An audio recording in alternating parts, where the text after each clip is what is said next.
communication. So I'd like to have a little discussion. And what I'd like you to do is I'd like you to think about what it was like supporting your students before COVID. So think about, go back to last year. What was it? Who are the different people at your child's school that you normally communicated with? What did you want to know from them, or what did you need to know? Good evening. My name is Sarah Scott. I'm glad to Hi, be with you tonight. hi, Sarah. I live, my daughter is in, granddaughter, I'm sorry, my granddaughter is in an honors program in middle school. And I spoke with her teachers and the principal quite frequently about how she was doing, or the support that the staff gave her. Um, and of course, I wanted to know about her progress. Um, Prior to virtual learning, she was on honor roll. This year, she's practically failing everything. She hates virtual learning. And the communication is different because it's all done through emails and messages as opposed to face-to-face. Last year, my granddaughter was finishing high school, and she had been identified as an ADD person, well, ADHD from elementary school. So I've been in touch with counselors and anybody and everybody I possibly could. So I kept in touch with her counselor, especially at this stage, because I realized that if she was to go forward, I needed to start to back off. You know, it had to come down to that she catches fire or she doesn't, or I had to figure out how to start to let go. So she did graduate from high school and has now completed her first semester of college, and it's from home because COVID, she's in her bedroom. So this is a new challenge, but she reported her first grades as an A in math and C's in the other, and she doesn't like to read. So, you know, I don't know how this will look going forward, but we've made it this far. So I'm Marcy Beard, and I had, prior to COVID, I had a 8th grader as well as a junior in high school. And I would say for my middle schooler, predominantly I spoke with the teachers and not so much the administrator of the grade level. For my daughter in high school, primarily I spoke with her counselor. What types of information did you need? What type of information did you want them to provide to you? When I was speaking with this is Marcy again. When I was speaking with my daughter's high school counselor, it was really trying to lay out her classes that she needed to take in order to graduate and accomplish some of her goals that she had set for herself. And then for my son, it was basically, you know, just trying to stay on top of his assignments completion, as well as making sure that he was being attentive in class. This is Mary. I stayed in touch with the counselor to find out what classes would seem to be a problem. And then from the counselor, would find out about who that teacher was, go to the teacher. And this was years before, because she's now at a different point, but this was senior year, which occurred this year and the year before. And then would then meet up with the teacher. So it was important to find out where she was, what was going on, and if this was a teacher I could talk to. Also see whether or not there was counseling needed and a tutoring. But my daughter started to find her own tutors and work through her. So it started to work from that standpoint. So that's what I've done. How often did you talk to those various different people at the schools, the teachers, the counselors? Was there a routine to how often you spoke with them? Well, this is Mary again. Her school provided online so I could keep up with her grades because there was a sign in for parents.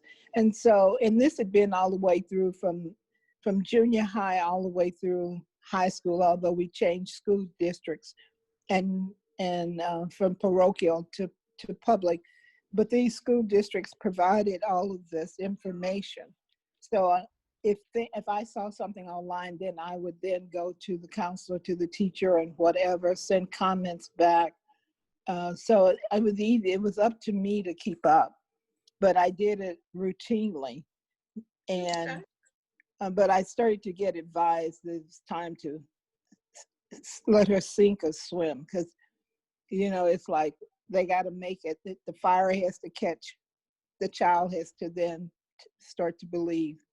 So the biggest point I wanted to make about the communication is, as parents, as support adults, whether we're parents, grandparents, or all of the above, right?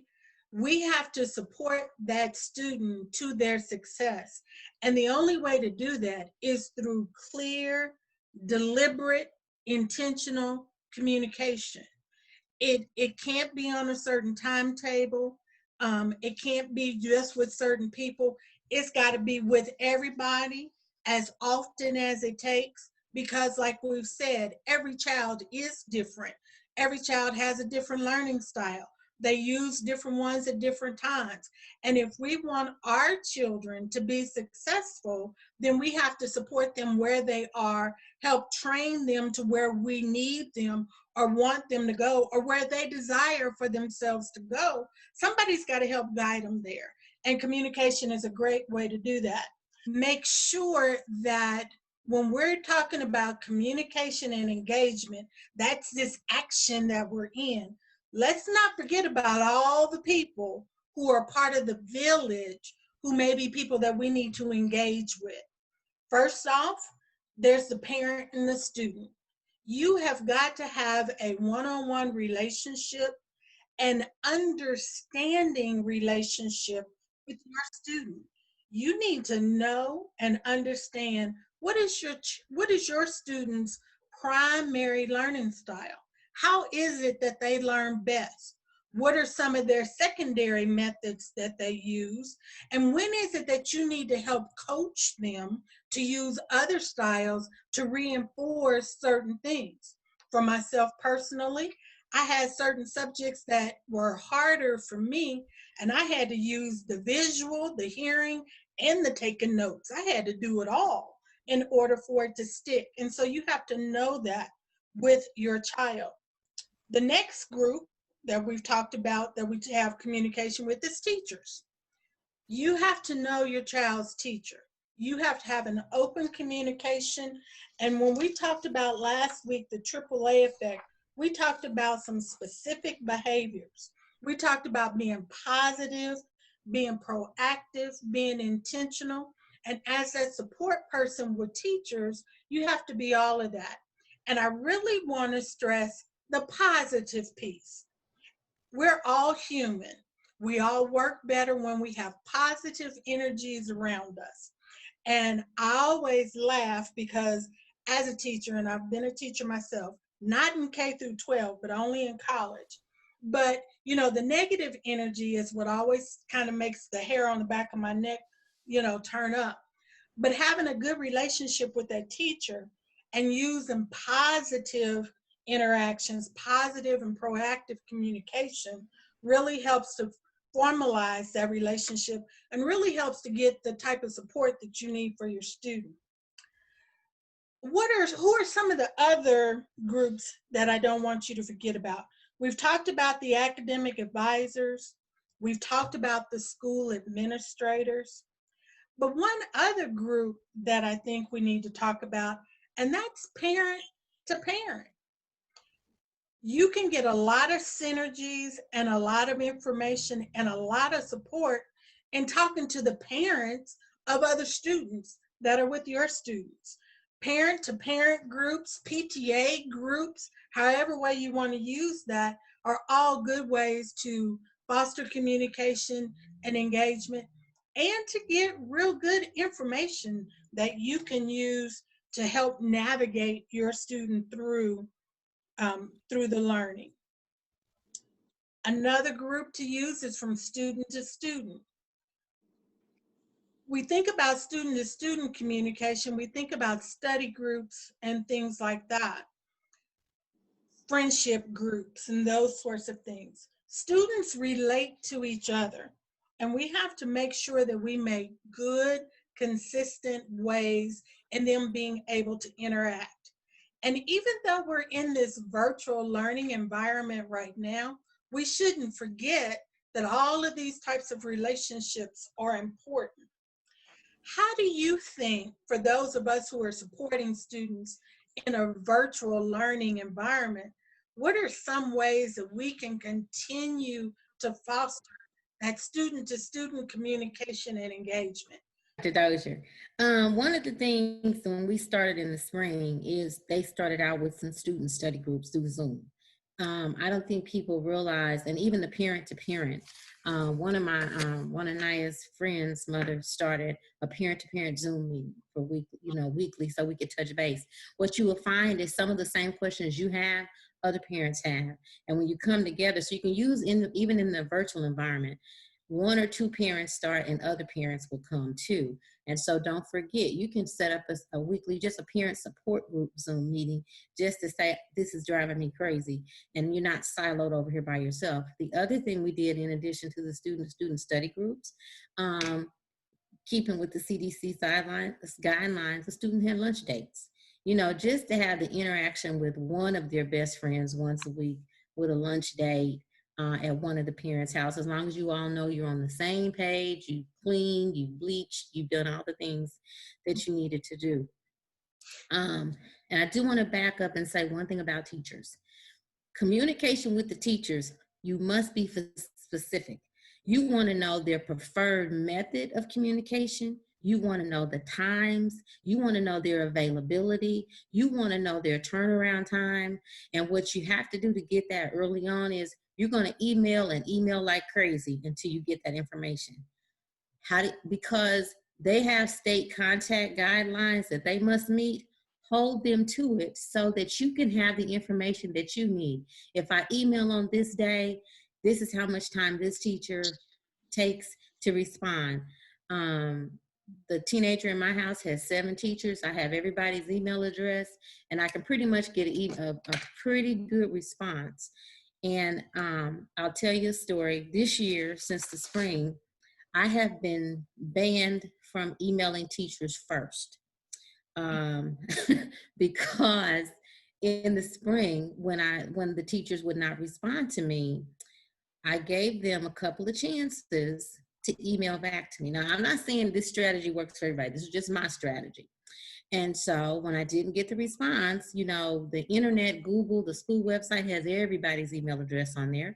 So the third time, I would carbon copy the academic advisor, the assistant vice principal, anybody else that was in her circle, because people don't want to be exposed for not communicating. And most of the time when you put the principal on there, he's going to make sure that teacher emails you back. Well, Naya said I made her teachers mad at her. I told her, tell them to take it out on me. So this year, to keep my teachers from being mad at me, I will do what you need to do. So what Naya does, because they carbon copy her on all the email, she looks at that email to determine what next question I am going to ask. And she asks the next question before I ever see the email. So by the time I get to the email, she says, I have all the information you need. Just don't email my teachers. Do not email my teachers. So I've been banned from emailing teachers. So, but our internal communication is when she comes to me and says the teacher is not responding to me, well, then she knows everybody's going on blast. Well, guess what? The teachers have learned that too. So I pretty much can get an answer. If I send it in the evening, pretty much in the morning, I have an answer. But Naya is trying to help me get an answer because she is trying to protect her teachers, her counselors, and everyone. And I also want to say, don't forget their IEP meetings. Don't forget parent-teacher conferences. All of those things are still in play. And so if you're not getting information on those things, contact the school, contact the administrators. I usually try to start for stuff like that with the academic advisor. But don't forget, anything like that, all of those things are still in play. Grades, school pictures, school yearbooks, all of that is still in play. And then they have newsletters, email. Make sure you have your email is included on the newsletter stream, the school intranet if they have videos, if the principal does a regular talk. You want to attend all of that because all of that has valuable information at different points. I am more than a college student, postgrad. Last month, I joined a class, online class. It is called Project Management. The American Project Management Professional Examination preparation course with other group of students.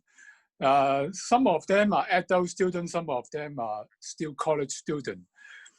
We have significant difficulty in communication because most of them are adult, they are working. We open a chat group on WhatsApp, but most of them, we form a group composed of 5 students, including myself. I am the group team leader. They seldom speak. They seldom respond. We have to complete an assignment. Finally, we are paralyzed. We did not check anything at all. We cannot, we are divided because our time schedule do not match. It is a unhappy ending.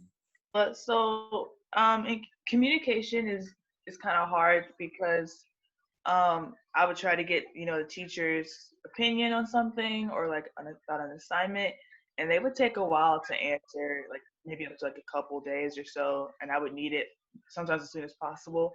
So yeah, it's quite hard, but some of them you have to email them like more than once in order to get a response for my teachers. Now, is this college? This is college level. So Yes. do those teachers have posted office hours where you can actually get with them directly? They have, but office hours, well, at the time during my schedule wasn't exactly a good idea for me. Or like Okay. because I normally I do love face-to-face, but they tell me, or most teachers say, it's better to email them. So it's kind of confusing if they want us to actually come to office hours or if they just want us to email them and nag them. So I'm not really sure. Yeah, I'll give you, a good sage piece of advice I give to my students. I'm a college professor as well, and I tell my students, here's the best times, here's the best ways to get in touch with me. But if I don't respond to you in the way that you need for me to respond to you, the second email you send me in all cap letters, put the word urgent. Urgent was kind of our buzzword. And so I would tell my students, that's my buzzword. I respond a little bit quicker to that. I know that that's a second kind of thing. Sometimes you may need to ask an instructor directly, and typically it's better to ask them at the beginning of the class before things get hairy. What is your preferred way? And if I'm not able to get to you quick, or I'm not able to get the response I need, what's your trigger? What's your trigger response? How can I get that and figure out what those are ahead of time? Again, communication and being real deliberate and consistent up front to know what those particular rules and triggers are for individuals can be really important. Can't you talk to them by phone or schedule a time to call? Is that available or no? Yes, that is available, but it only works half the time because it's not their like personal phone number, it's like their office number. Their course syllabus, that the syllabus is like a contract. And so on that course syllabus, they should have their availability. And at the beginning of the course, one of the things I recommend students ask is, if I'm not able to get in touch with you, one, what is what's the expectation for turnaround time? And two, if I'm not able to get in touch with you, who is your secondary, who do you refer me to? If I'm not able, because there should be some form of a backup. And so but those are questions you clearly have to ask at the beginning of the term, because once the train takes off at the track. But the school has an expectation of college professors that students should not be hanging out there like that. And so just make sure you start to get that information at the beginning of the term. I've taught on ground and online classes, and I can tell you for sure, the expectation is for you to respond to students. But I, as a college professor, I'll tell you, because that's what we're here to talk about, and one thing students should not be, and that is shy about asking the questions and asking them repeatedly, and not negatively and not disrespectfully demanding, but demanding that you get the response that you need. About the parent to village members. Sometimes when we're in this situation where we're supporting our students, particularly in this virtual learning environment, which has a lot of us nervous, scared, and about to pull our hair out, let's not forget that we have a village around us that can help to support. The example that I put with that is one from my own personal doing. I have a grandchild. She's 6 years old, and she's doing virtual school in the first grade, if you can imagine. And so there are certain things that she needs to do, and one of those is reading. If you can remember, first grade students have to read every night. They have to read a story, 2 or 3 pages, and that sort of thing. And by the time her parents have worked all day, they're working from home, and they've tried to supervise her in school all day long, and all 3 of them are at home. By the time it gets to evening, they're kind of sick of each other. But one of the things my granddaughter and I have done is, when it's time for her to do her reading in the evening, she reads with me, with Mimi, and we do it through FaceTime. So she gets her book, and she's quite proud to hold that book up like she's seen her teachers, so there she is with her little hands trying to hold the book up and show the pages. But she's reading to me, and it's delightful for me to sit there and listen to her read and help her through that. But that gives her parents a few minutes break that they can get some rest and respite. So if you're going through those kinds of situations as well, don't forget about the grandparents who are maybe retired, that are sitting at home waiting to be asked to do something to help, or maybe the aunt or the uncle or other people that are a part of the family and a part of the village to help do that type of support.